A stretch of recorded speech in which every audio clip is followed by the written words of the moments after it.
The Utah Jazz's search for a new head coach, it's an expansive field, 20 candidates. Among that large list is a Hall of Famer, and that is John Stockton. I'm Prim Saripapat with your ESPN headline. For more on this, let's go ahead and bring in Mark Stein. So, Mark, you made some really good points in your article about Stockton. He doesn't have a ton of coaching experience, and he also kind of has a disdain or at least a discomfort for the spotlight. So why are they looking at him? I think basically the Jazz just want to make sure that this absolute legend who's in their organization at least ask the question.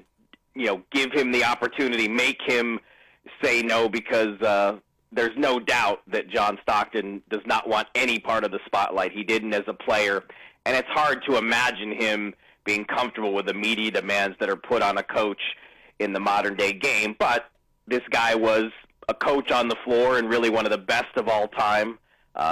Why not go to him? Why not make sure? I mean, he has been more involved with the Jazz here recently. He has done some scouting for them. He has worked with some of their players. So I think they just want to make sure that, don't assume that John Stockton doesn't want to coach. Let's ask him and let's give him the opportunity. Let's make him tell us no. Okay, so who else are they looking at?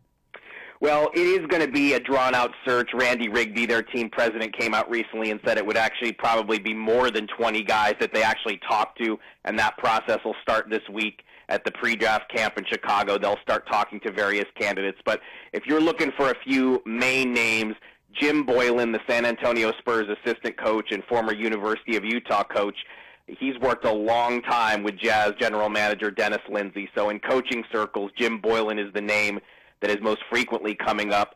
Quinn Snyder, another guy who worked with Dennis Lindsey in San Antonio, he's been mentioned as well.